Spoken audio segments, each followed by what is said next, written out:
Bueno, boas tardes.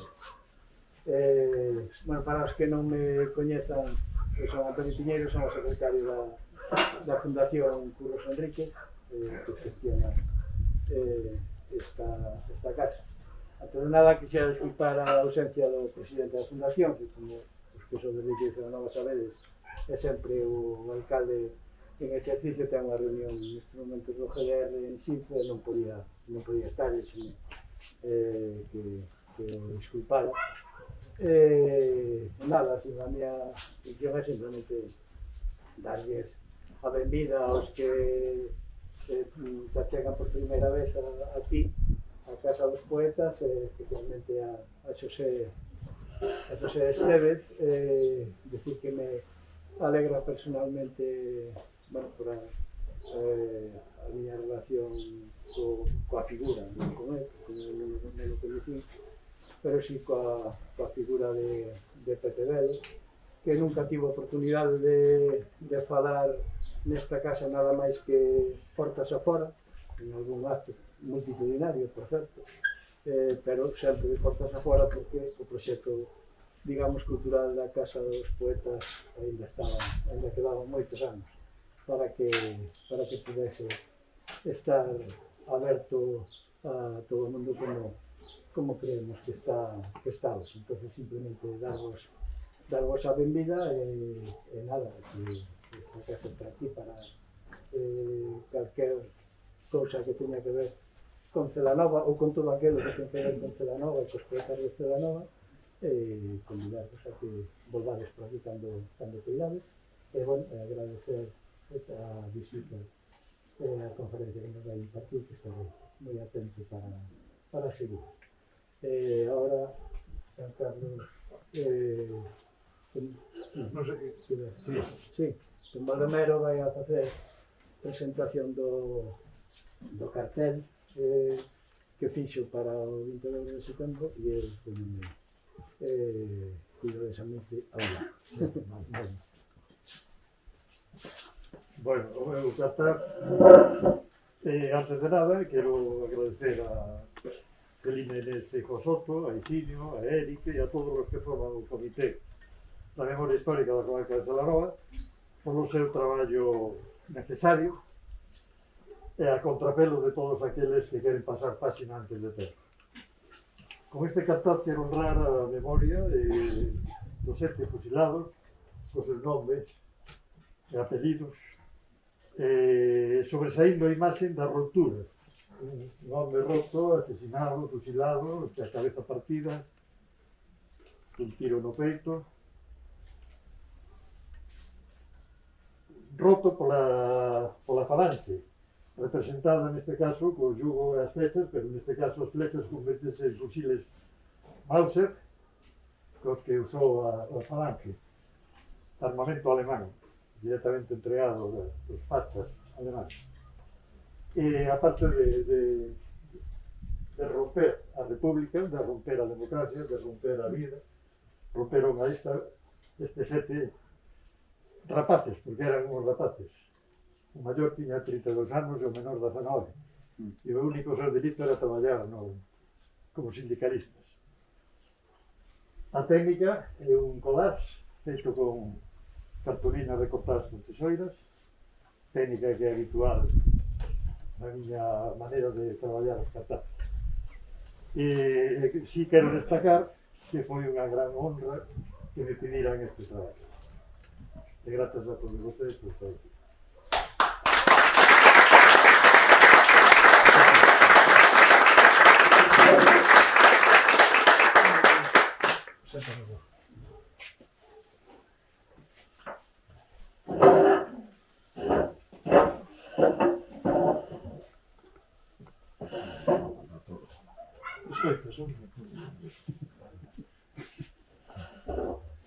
Escoitas?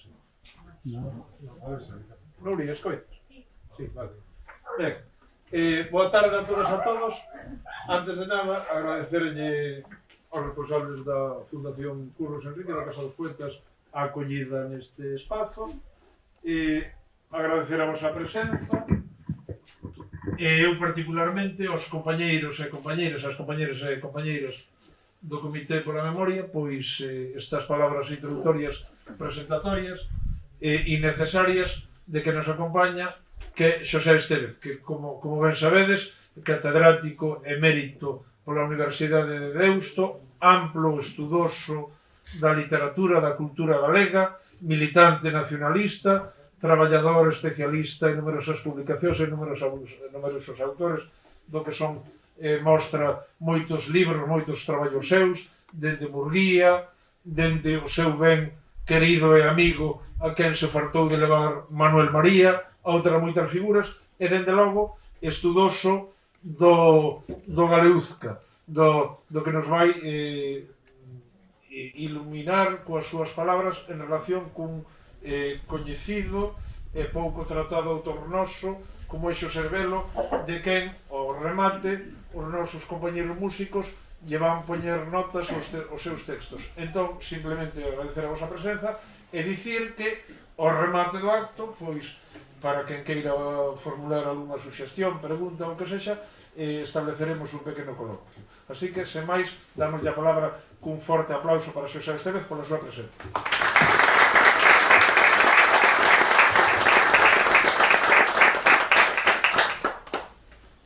Moi boas tardes. En euskera dícese Arratsaldeón de Norí. Para min é unha honra estar hoxe en Celanova, a terra de San Rosendo, de Curros, de Pepe Velo, de Celso Emilio Ferreiro, a quen fai moitísimos anos en compañía do Manuel María viñen a este pobo a poñerlle unhas flores na súa campa no cementerio. É para mí, por tanto, unha honra estar neste pobo. É a primeira vez que imparto unha palestra neste fermoso lugar, nesta fundación.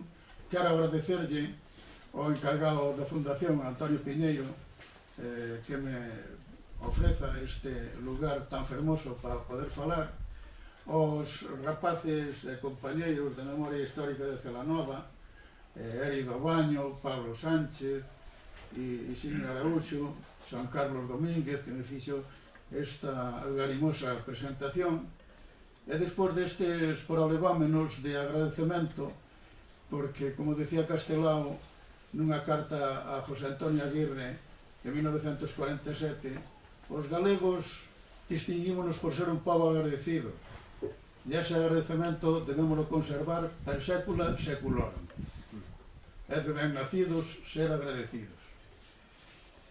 Teño que empezar, para entrar en materia, falando do que é o Galeuzca, senón non se pode entender o que vou falar despois. O Galeuzca foi un movimento de unión, solidaridade e axuda mutua entre os nacionalistas vascos, galegos e catalás, que encetou no ano 1923. Vanse cumprir, por tanto, dentro de 2 anos o 100 aniversario do erguemento deste movimento. Empezou ese ano, en 1923, ca asignatura dunha chamada Tripla Alianza que se asinou en Cataluña, en Barcelona concretamente, o día da Diada Nacional, o 11 de setembro dese ano. Nela participaron por parte galega as Irmandades da Fala e a Irmandade Nacionalista Galega a través dun telegrama que remesou un ilustre ourensán, Vicente Risque. Seguiron despois unha serie de pactos e de acordos. Este pacto non tuvo trascendenza porque aos 2 días instalou a ditadura de Primo de Rivera, o 13 de setembro de 1923, e quedou en nada. No exilio, entre 1923 e 1930, houve 2 pactos, a chamada Liga de Nacións Oprimidas en 1924 e o Comité e Pacto da Libre Alianza de 1925, en que estaban indirectamente representados os galeguistas. Cae a ditadura de Primo de Rivera e na República, entre 1931 e 1933, hai uns chamamentos pactistas, entre eles un de Vicente Risco, por certo, para que se confirmase no Parlamento Español, nas Cortes, unha especie de entente ou de bloque galeuzcano entre os nacionalistas vascos, galegos e catalás, co gallo de facer retornar a República a un sistema federal ou confederal. Estes chamamentos non tuveron éxito, pero en 1933 hai un viaxe triangular de nacionalistas vascos, galegos e catalás, e asinan en Compostela o 25 de xullo dese ano 1933 o chamado Pacto de Compostela, máis conocido como Galeusca. A partir desa data xa se empezará a chamar Galeusca. Hasta entón non se chamaba dese xeito. Pero este fracasa porque no 33, en novembro, instauranse as dereitas e todo isto queda en auga de borralla. No 36 está lá o chamado glorioso Movimento Nacional, e empeza a Guerra Civil, non eran adecuadas as circunstancias axeitadas para o Galeuzca e queda supeditado ao que ocurrise no exilio. A partir do 39, sobre todo en Bos Aires e en México, hai toda unha serie de pactos. O primeiro é o de en maio de 1941, que por parte galega o asina Castelao, e outro ilustre ourensán inxuntamente esquecido, que se chamaba Rodolfo Prada. En 1944 hai outro Galeusca que se asina en México, no que intervén tamén outro ilustre ourensán, Valdeorrés, ao que se van dedicar a letras galegas o ano que ven, Florencio Delgado Gurriarán.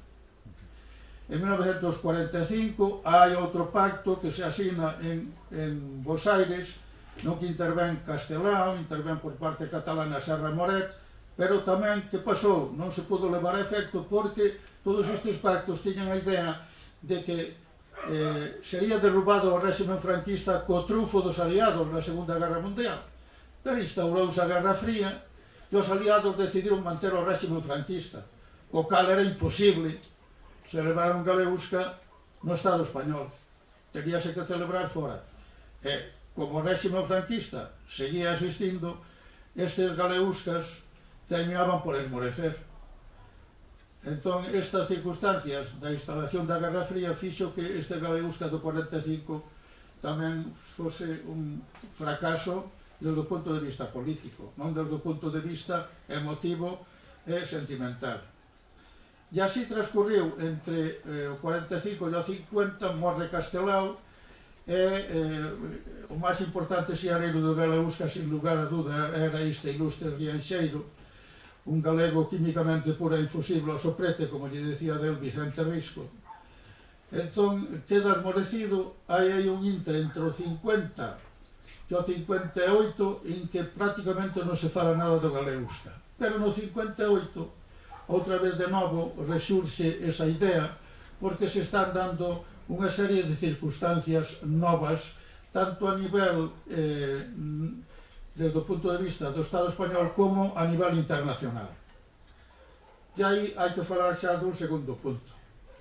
Nesta segunda etapa xa do Galeusca, que aparece a partir do 58-59, hai que primeiro falar da existencia en Venezuela dun importante comunidades vasca, galega e cataláns, na que xa non influyen tanto os partidos nacionalistas tradicionais, senón movementos nacionalistas, poderamos decir, desligados deses partidos tradicionais, un tanto heterodoxos. Estou me referindo ao movimento galeguista impulsado por Pepe Velo, o Movimento de Alliberament Nacional de Cataluña impulsado por Joaquín Juanola Massó e o Fronte Nacional Vasco impulsado por persoeiros desligados do tradicional Partido Nacionalista Vasco.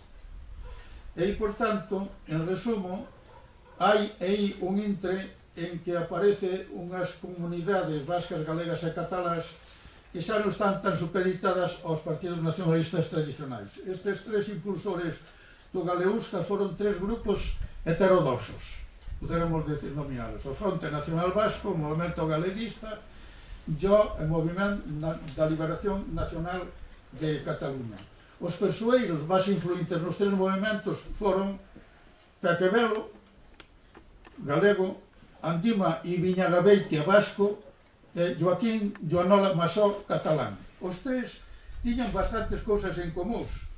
Tiñan unhas características que eran eran exiliados todos eles, non eran emigrantes, exiliados, que hai bastante diferencia entre unha cousa e outra. Tiñan unha moi boa formación intelectual, eran escritores, eran demócratas, eran anticolonialistas, eran activistas, sobre todo Pepe Belo, máis cos outros dous. Eran fondamente nacionalistas e incluso independentistas. Quizáis o que máis destacaba de todos era Pepe Belo, porque ademais de ser intelectual era tamén un gran activista, como demostraría máis tarde o secuestro de Santa María en 1961. Por tanto, segundo punto, unhas comunidades en Venezuela unhas características moi importantes e con uns líderes determinantes no inicio deste novo Galeusca. Que circunstancias novas, elementos novos interveñen a nivel internacional? Pois hai unha serie, un contexto que propiciou este Galeusca.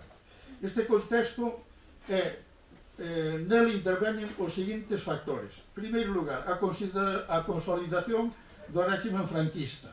O réxime franquista, desde o Concordato co Vaticano e o Tratado cos Estados Unidos de 1953, está consolidado e legitimado internacionalmente.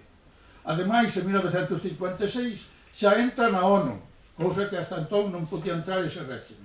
O sea que, por tanto, a nivel internacional, consolidado. Segundo punto.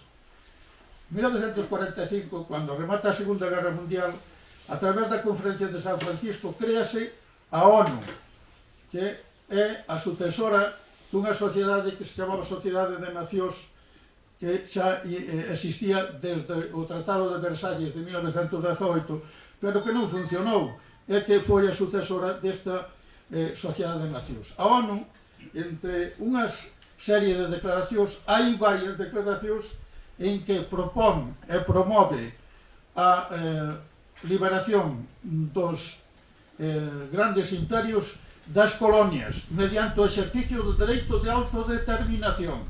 O dereito de autodeterminación empezara en 1918 co Tratado de Versalles, cos famosos 14 puntos da doutrina Wilson, o presidente norteamericano. O último punto desta doutrina decía: teñen dereito á libre determinación todas as nacións grandes e pequenas, sin máis. Este dereito ampliou a ONU, que era a favor sobre todo das colonias, de tal xeito que pouco a pouco iríase implantando este dereito, pero mediante a doutrina que chaman do mar por medio, é dicir, que só terían dereito a exercitalo aquelas colonias que estaban separadas da metrópole polo mar. Por lo tanto, indirectamente non se podería aplicar aos países ou aos nacións que estaban dentro dun estado, a non ser que estuvese separado polo mar. Home, se fixéramos aí un canal por León que abarcase hasta Portugal, entón sí que se podía aplicar o dereito de autodeterminación proclamado por a ONU. Pero o dereito de determinación, en teoría, estábase exercitando. E, por tanto, isto aplícano ou queren aplicar estes independentistas galeuzcanos ás nacións que están subyugadas polo Estado español. Ademais, en terceiro lugar, producense unha serie de conferencias anticolonialistas, por exemplo, a de Nova Delhi en 1949, a de Colombo en Sri Lanka en 1954, a de Bogor en Indonesia, e sobre todo hai unha moi importante que é a conferencia de Bandung de 1955, donde se especifica clarísimamente que todas as nacións teñen o dereito a exercer libremente a súa autodeterminación. Cuarto punto. Triunfa a Revolución Castrista en Cuba o 1 de xaneiro de 1959, o cual lle dá pulo a todos os levantamentos anticoloniais de carácter esquerdista. Isto é moi importante. Ademais, nese mesmo ano, tamén se independiza, ou independizase por esa época, a Guayana Británica, sobre a cual Venezuela quería recuperar unha parte que creía que lle pertenecía ao Estado venezolano e non á propia Guayana.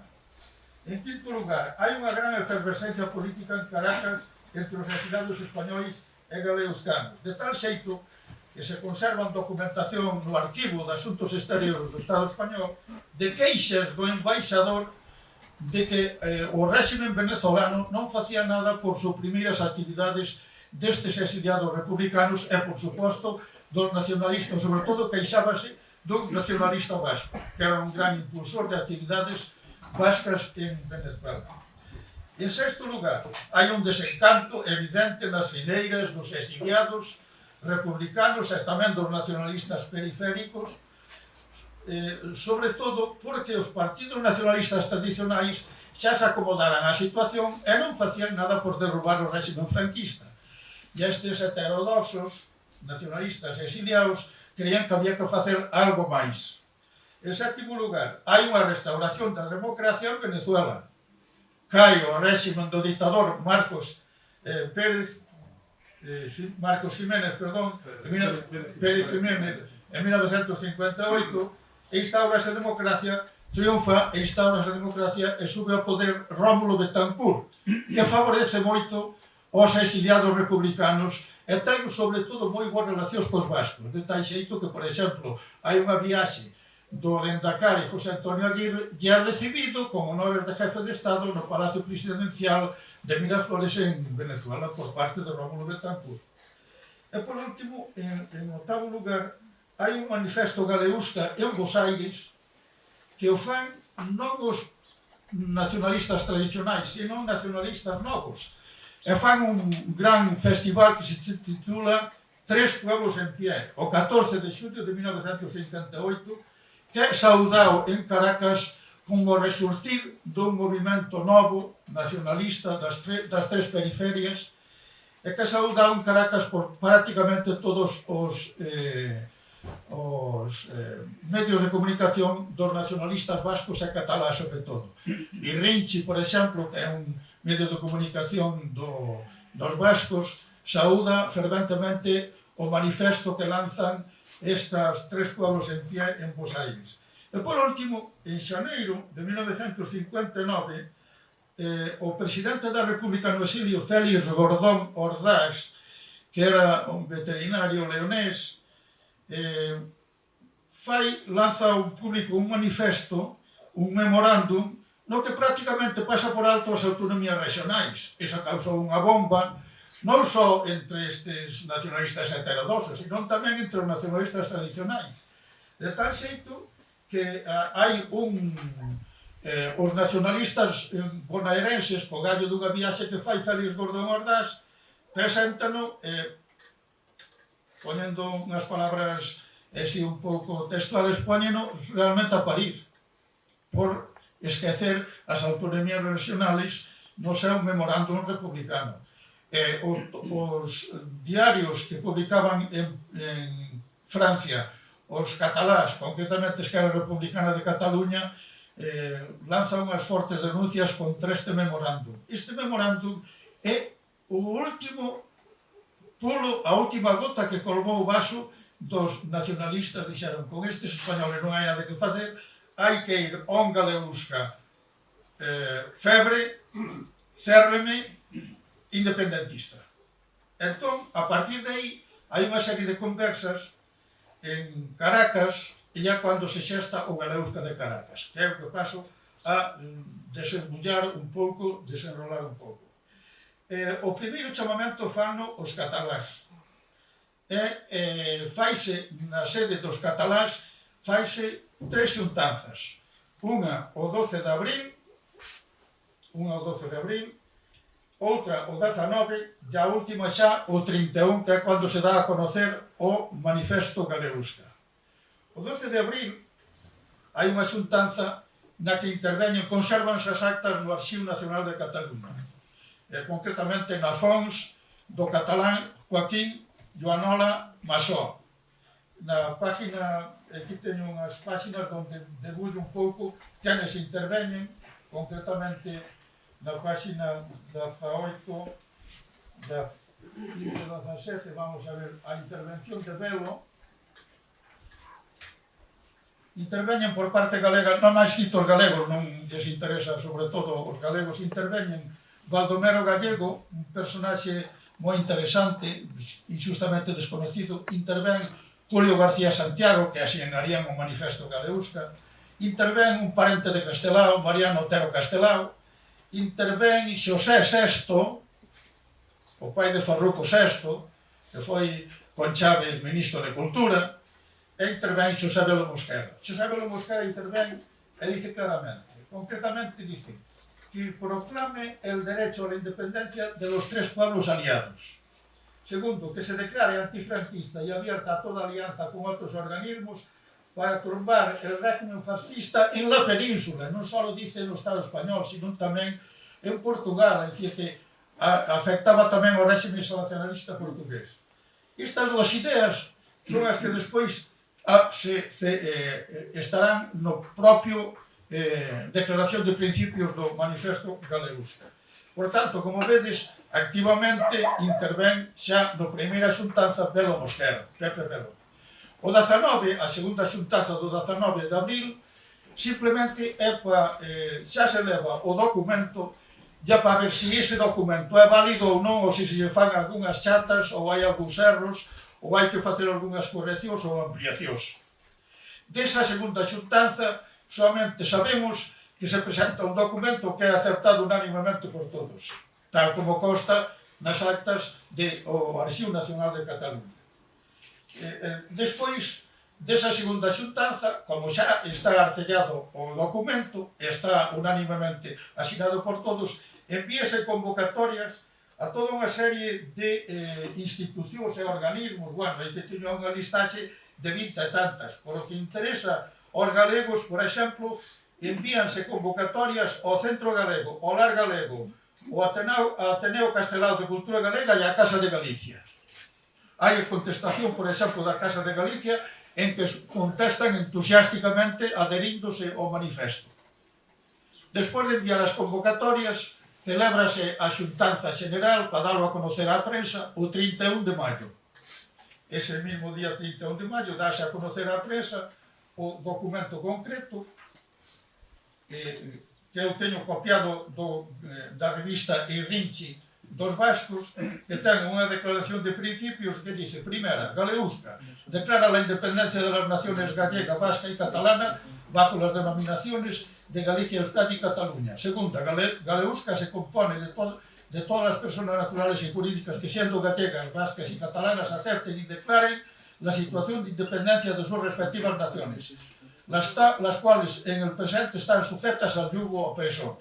Terceira, Galeusca declara que no es un partido político, sino una organización de lucha contra la tiranía franco-falangista Salazar que padece las naciones ibéricas. Aquí está xa preanunciado o que será o drill e o que será o secuestro do Santa María, que vai contra a ditadura franquista e a salazarista.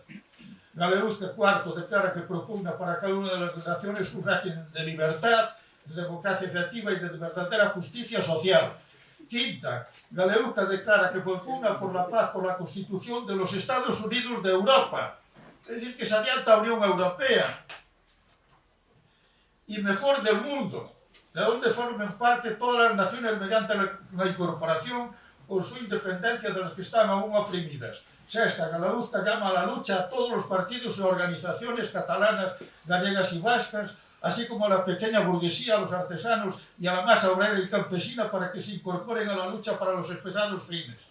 Séptima e última, Galeusca utilizará todos los medios posibles y necesarios para la consecución de sus postulados, obtenidos los cuales dejará de existir en cualquier parte del mundo donde esté constituida. Caracas, 31 de mayo de 1959. Este é o Galeusca, e aparecen os asinantes, aparecen todos os asinantes que son, vamos a ver, entre las personas asistentes y firmantes del acta fundacional señalamos a los siguientes patriotas: Jaume Terradas, catalán por lo que se ve; Andima y Viñagabeitia, vasco; Dionisio Paesa, vasco; Javier Alguezábal, vasco; Juan P. de Fuldain, vasco; Mariano Otero Castelao, galego; José Ignacio Sesto, galego; Albert Piera, catalán; Fernández Echevarría, vasco; José Fargas Nadal, catalán; Dr. Saldalio de Tejada, vasco; Jaime Villena, catalán; Baldomero Gallego, galego; Amadeo Ollé, galego; Bartolomé Cártel Rovira, galego, perdón, catalán. Pedro C. Zavala, vasco. Prudencio Farouría, vasco. Xosé Velo Mosquera, galego. Julio López González, galego. Albert Conte, catalán. Julio García Santiago, galego. Joan Lois VI Novas, o pai de Farruco VI, galego. José Galpasoro y Jurco, vasco. Andrés Basabaiti, vasco. Y Segismundo de la Torre y Larrínaga, vasco. Esos son os asinantes do Pacto Galeusca de 1959. No cual, como ven, está claramente a firma de Xosé Velo Mosquera. Voy a enseñar a documentación. Alguna documentación. Este é o Manifesto Galeusca de Bos Aires, 3 pueblos en pie. Está firmado por parte galega Vieito Cupeiro, moi conocido, Manuel Ucha e Conles Quizano. Este é o que saliu do Galeusca, por exemplo, en El Nacional, un periódico de Caracas. Está en castelán e en catalán, curiosamente. Estas as firmas de o Galeusca. Aquí está unha listaxe, non teño toda inteira, é unha listaxe dos que asinaron o pacto ca súa o seu domicilio correspondente. Traio de Xoan Luis VI Novas, traio de Santiago de Tejada, o Joaquín Conola Masó. Esta é a declaración de principios, o Galeusca, que aquí teñen a asignatura de Xosé Velo. E aquí está a asignatura de Xosé Velo. Xosé Velo. Este é o que aparece na revista Irrinche de Bos Aires, perdón, de Venezuela, de Caracas. Este é o que sale o 1 de xuño, ao día seguinte da firma do pacto no Nacional de Caracas, unha fotografía, e aquí pode verse a figura de Xosé Velo Mosquera. Este é Xosé Velo Mosquera. Este é o vasco, Andima Ibiñagabeitia, o catalán, Andima Ibiñagabeitia, o catalán Joaquín Suanola, no, Amadeo Ollé, o catalán Joaquín Suanola, e este Xosé Velo Mosquera. Este é o que saliu sobre o Galeusca, que sale nos 4 idiomas, nun periódico de Caracas, excluído o euskera. O periódico El Universal. Esta é unha entrevista que lle fan, organizan un bloque ibérico que lle fai un xornalista que despois intervería no secuestro de Santa María, que se chamaba Julio Formoso. Está en La Razón. A contestación da Casa de Galicia á convocatoria. Señores de Galeusca, Caracas, firma o secretario xeneral Domingo Carnero por a Casa de Galicia. Ademais, en galego, dice: moi señores nosos, obran no noso poder a súa carta de data do 25 de maio conxuntamente coa copa documento da Constitución dun movimento representativo das 3 nacionalidades galeusca, movimento que acollimos con simpatía por cuanto poida facer en ben de Galiza. Dando resposta á invitación que nos fan de nomear unha representación que asista á Asamblea Constituente de dito movimento, temos a ben comunicarlles que a dita representación estará composta polos señores Saturio Carregal, Domingo Carnero e Miguel Besada, con un afectuoso saludo que de vostedes un seguro seguidor pola Casa de Galicia, secretario xeral Domingo Carnero. É que é moi interesante porque envía un vasco, envía unha convocatoria a todos os organismos para que teñan en conta que vai haber unhas conferencias dando a conocer os movimentos nacionalistas vasco, galego e catalán.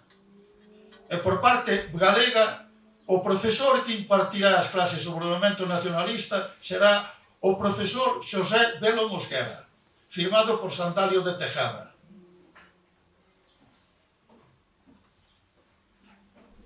E ademais da Constitución do momento, créanse uns estatutos de Galeusca,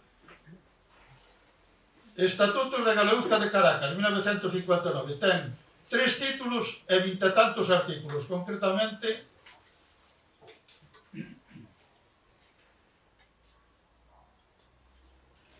26 artigos, as cotas que teñen que pagar cada un, etc.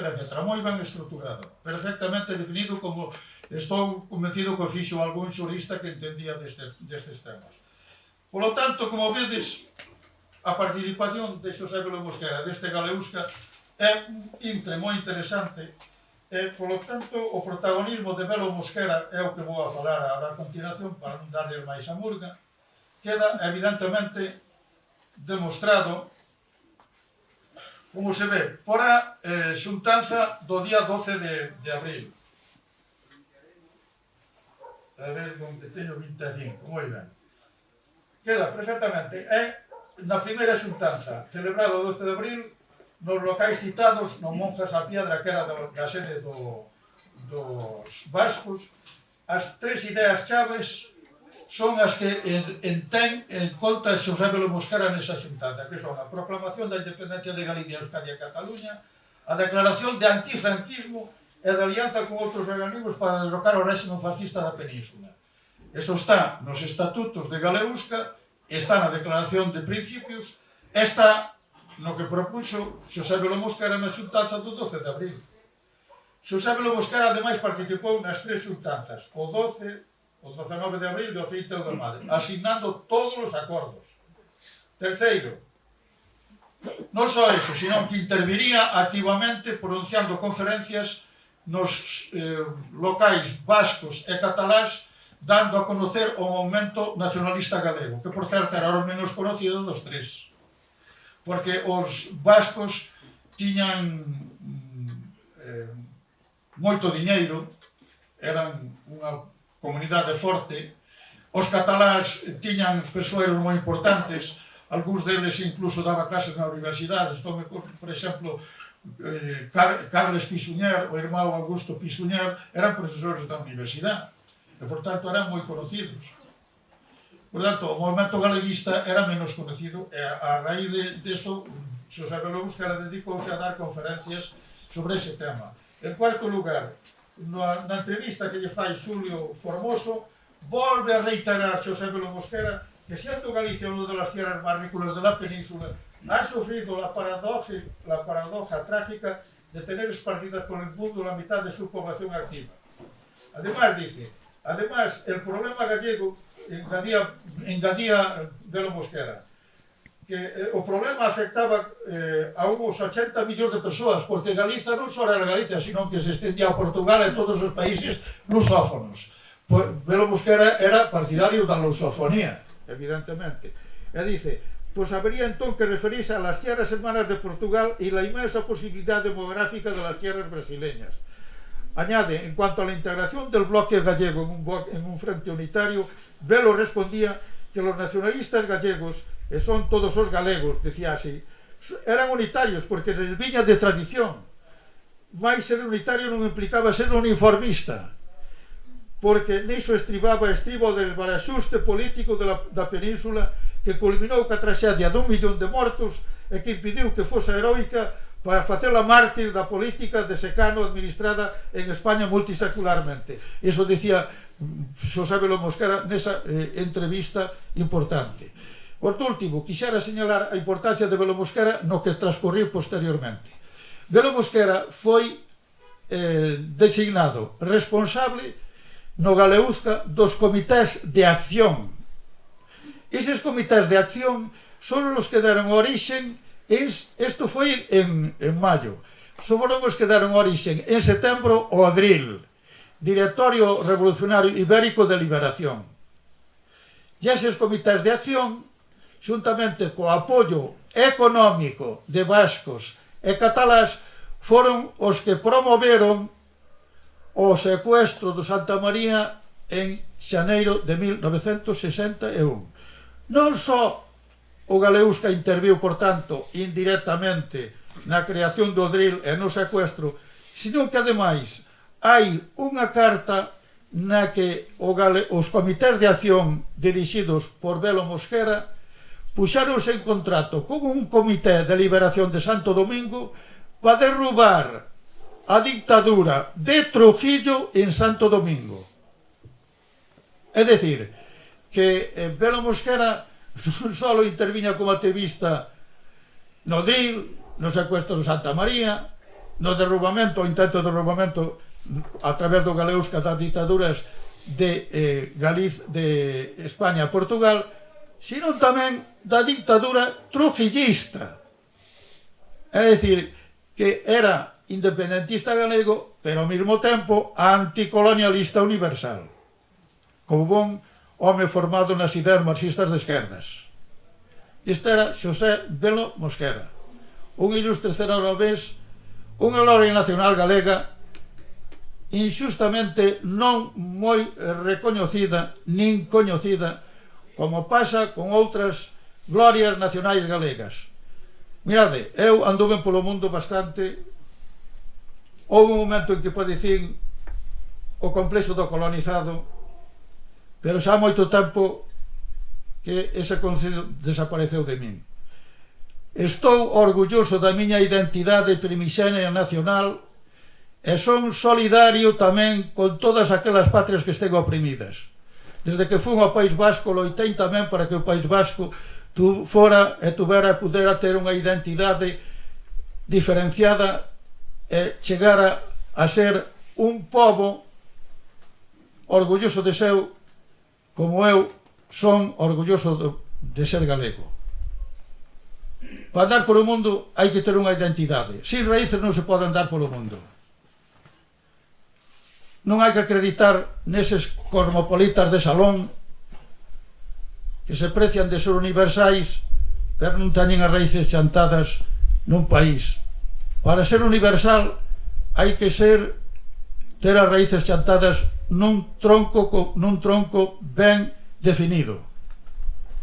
Hai un verso de un versolari vasco, Xavier Amuriza, estuvo na cadea, estuvo no proceso de Burgos, é un gran versolari, e dice así: Galizan sustraiak, adarrak euskadin, suais bikaina gorik, es siteken egin. Traducido ao galego: as raíces en Galiza, as ponlas en Euskadi, árbol millor non pode medrar. Vou a rematar cun poema dedicado a Galeusca,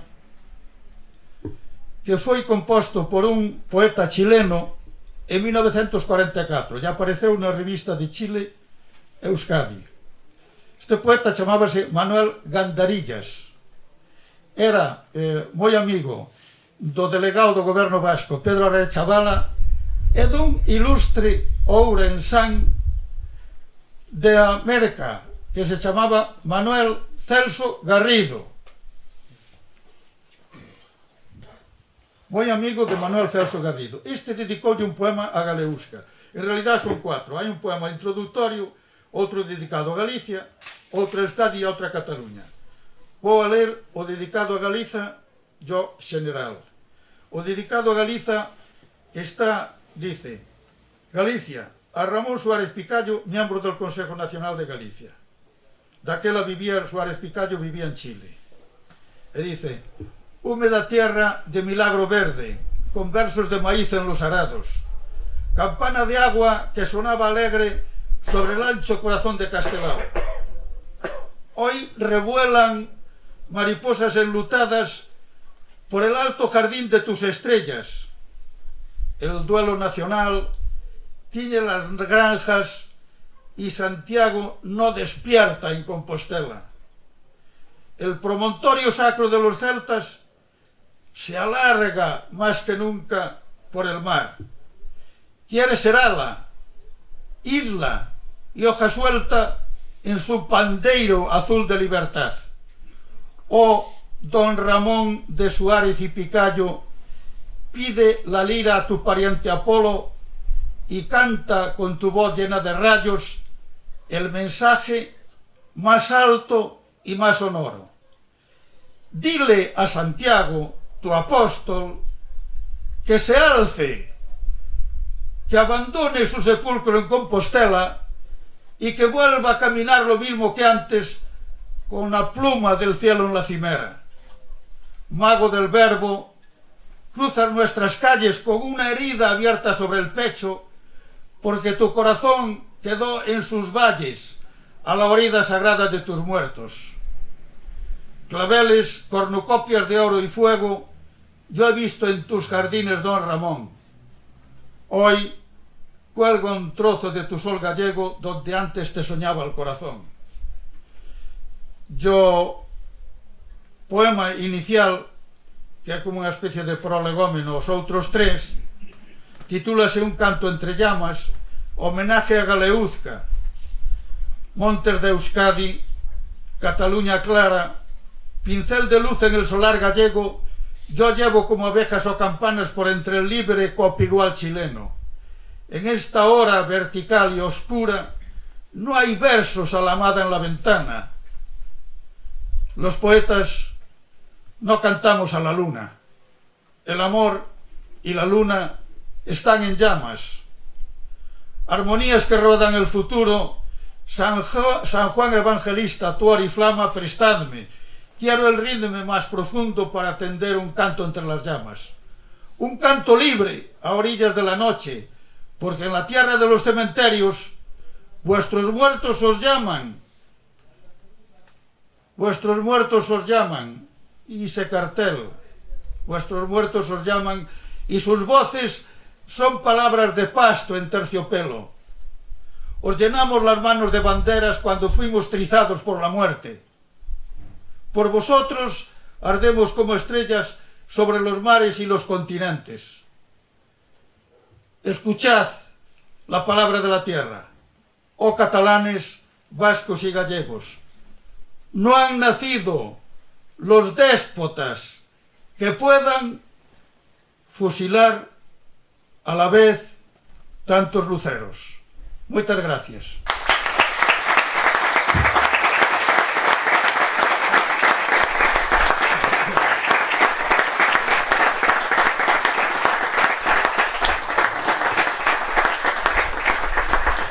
Pois agora, despois desta excelente intervención de Xosé Estévez, abrimos a quenda de preguntas ou de comentarios para quen queira.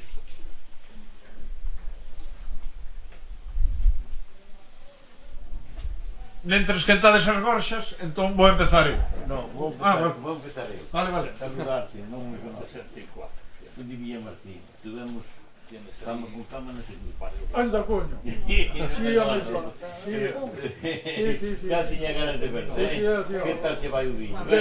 Ben, pois entón a ver cando das a prova outra vez. E o aceite tamén, claro. Este está de todo. Alegro de verte, Veña, hasta logo. Nada, mira, quería preguntar, mentres aclarades a gorxa, facer unha pregunta. Cal foi a vixencia deste Galeuzca caraqueño? Porque uns anos despois, no 66, Celso Emilio marchou cheo de entusiasmo para lá, pensando que alá ia a topar o ouro e o mouro, e dali a pouco empezou a escribir A viaxe ao país dos ananos. Entón digo, cal foi a vixencia? Pois, desgraciadamente, quedou sepultado no reino do esquecemento. Deste Galeuzca só se falou eses días inmediatos na prensa e non se volveu a falar máis nunca deste Galeuzca. Nin siquiera despois, cando se resucitaron outros Galeuzcas xa a finais do franquismo en París, que nos anos 70 un catalán, Josep María Batista i Roca, que era catedrático en Oxford, volveu a intentar resucitar o Galeuzca e era independentista. Non menciona para nada o Galeuzca do ano 59. É unha cousa realmente curiosa. E o caso é que tuvo repercusión, como vedes, no Diril e nos acontecementos posteriores. Eu creo que quedou sepultado no reino do esquecemento, como digo eu, por o impacto que tuvo despois a creación do drill e sobre todo o gran impacto universal que tuvo o secuestro do Santa María. E isto é a única explicación que lle topo eu este silencio que se cerneu sobre o Galeusca de 1959. Despois non se volve a citar máis nada, porque claro, nos Galeuscas xa posteriores o que se pode mencionar é o do 1998, a Declaración de Barcelona. Na Declaración de Barcelona, por exemplo, mencionase a Tripla Alianza de 1923, o Galeusca de 1933, os Galeusca de 1944, 45 e 46, pero non se menciona o do 59 para nada. Nin nesa do 98 tampouco se menciona. No. Non se menciona. No. Curioso. No. Pois moitísimas grazas por ter recuperado esta páxina tan importante da historia, non? A verdade é que foi un placer. Teño que dicir que foi unha casualidade, porque eu empecei a recuperar, entereime del a raíz da participación nun congreso sobre un persoeiro exiliado vasco en Venezuela que se chama Martín de Ugalde. Encargaronme a ver se facía algo sobre. Empecé a ler as revistas dos vascos no exilio en Venezuela, e cual sería a miña sorpresa cando leo no Irrinchi este aviso Xosé Velo Mosquera. Dixo, pero será posible? E entón, desas casualidades que ten a vida, empecé a investigar, e sobre todo a partir do achádego no Arxivo Nacional de Cataluña de toda a fons deste Joaquín Xuanola Masó, que, por certo, hai unha biografía moi interesante feita por Fermín Rubiralta, publicada en catalán, donde hai un capítulo dedicado a este Galeusca. Falando da figura de Pepe Velo, me pregunto hasta que punto o feito do Santa María, que eu teño entendido foi totalmente ignorado polo franquismo, máis que ignorado, tapado, porque a propia prensa atribuía, digamos, o feito, digamos, a unha secuestro de roubo do que sea, pero unha cousa, un pirateo, pero portugués, comandado por os portugueses, entre o cual estaría, me parece, un tal Galbao. Hasta que punto a apropiación de ese feito tan potente naquele momento, digamos, a oscuridade sobre a figura de Velo non se prolongou no tempo, porque realmente se o feito, digamos, tuvera relevancia na prensa de acordo, digamos, co que era a estructura da pirámide, que ele teño entendido que era o ideólogo, o que organizou todo, o feito de quedarse na oscuridade hasta que punto, eso non o condenou, digamos, o descoñecemento posterior, non? Que non recibamos, digamos, toda a potencia do personaxe que tuvo, ignorando incluso pues, o que anteriormente foi a súa vida, digamos, de militancia e aquí en Celanova, non? Junto, pues, personaxes conocidos, non? Bueno, que non fora conocido, eu entereime do secuestro de Santa María no seminario de Lugo. Ese era porque recibíamos revistas do estranxeiro, e concretamente recibíamos a revista Paris Match. E a través desa revista enterámonos no secuestro de Santa María. Acórdome perfectamente, vamos. Además, tiñamos unha emisora interna e falábanse de cousas durante a hora do xantar e falábanse do secuestro do Santa María, falouse, acórdome perfectamente. E no País Vasco sí que se enteraron. Figuraba o Pepe Velo como un... Sí. E no País Vasco sí que se enteraron, e además enteráronse de quen era o verdadeiro ideólogo e activista que non era Galbao, sino que era un galego, Xosé Velo Mosquera. Enteráronse porque o capellán do secuestro de Santa María chamábase Xavier Irigoyen, que é natural do pobo onde vivo eu, en Ollarzón. Xavier Irigoyen era fillo dun nacionalista que morreu na cadea por ser do PNV no penal do San Cristóbal en Pamplona, onde morreron ali moitos galegos, onde houve no 38 unha famosa fuga que fugáronse 800 presos e dos 800 presos nada máis lograron chegar a Francia 2. O resto acachaparon, revolveronse a tal e morreron alrededor de uns 500 e pico. Hai un famoso libro sobre o tema do penal do San Cristóbal. Por certo, que había un médico que os trataba, e era un carniceiro, e o único médico que había que trataba os presos era un médico preso que era o alcalde de Lugo, don Francisco Lamas, de Izquierda Republicana. Bueno, pois este Xavier Irigoyen, o pai deste Xavier Irigoyen, morreu nese penal, chamábase Imanol Irigoyen. E este, Xavier Irigoyen, foi o que deu a conocer no País Vasco o secuestro de Santa María e quen era realmente o que morreu ainda o ano pasado en Durango. Eu non podín entrevistalo porque levaba 6 anos con Alzheimer, foi unha mágoa, pero hai unha entrevista que lle fixeron nunha revista vasca en euskera, unha entrevista onde fala destas cuestións. E tamén o menciona as memorias de Soutomaior. Tamén o menciona Xavier Irigoyen.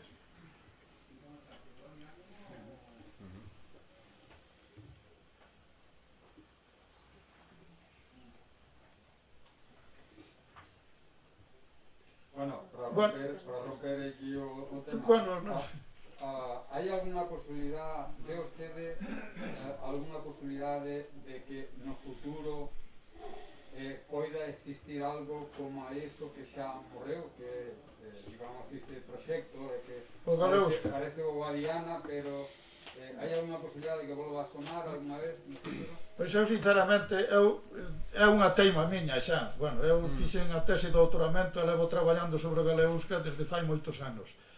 Eu penso que o Galeusca sería o mellor método para solucionar os contenciosos das nacións periféricas sin Estado. Mentras non se solucione estaremos sempre andándolle ao mesmo novelo e sempre con problemas. É a única solución.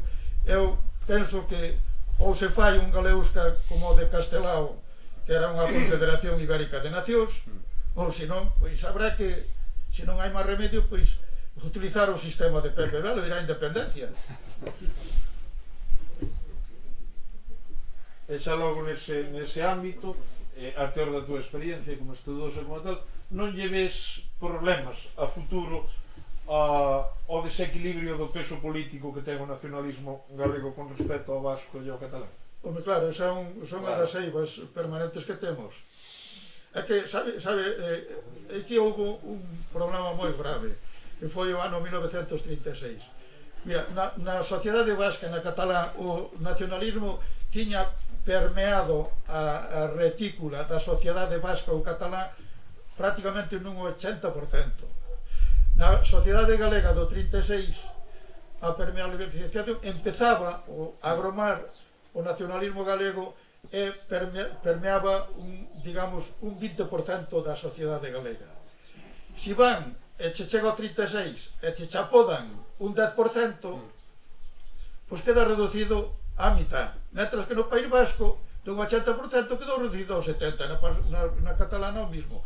Cando chega o réximen do rubo do réximen franquista, o nacionalismo en Cataluña, no País Vasco, estaba en pleno efervescencia. E aquí tuvemos outro problema, ya que, aparte de que permeaba pouco a sociedade galega, nos anos 50 houve unha política que foi dedicarse á cultura e deixar o problema político. Desmantelaron o Partido Galeguista e cando chega o ano 75 resulta que o Partido Galeguista estaba desmantelado. Se estuvera en pleno funcionamento o Partido Galeguista, a maior parte, por exemplo, de que hoxe é un PP galego estaría hoxe nas fileiras do Partido Galeguista e sería moi parecido ao que ocorre co PNV no País Vasco.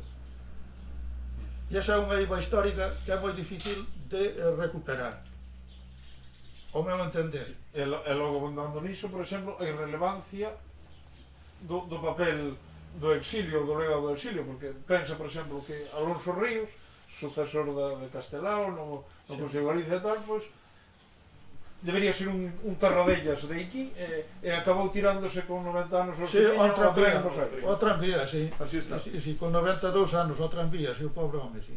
Sí, é certo. Faltou esa referente. Pues estou moi agradecido de que me escoitasen con tanta atención Agradecedes moito que tuvesen a deferencia de estar aquí escoitando este Quirogues trasterrado, pero que está fundamentalmente realizado na patria galega. Moitas gracias.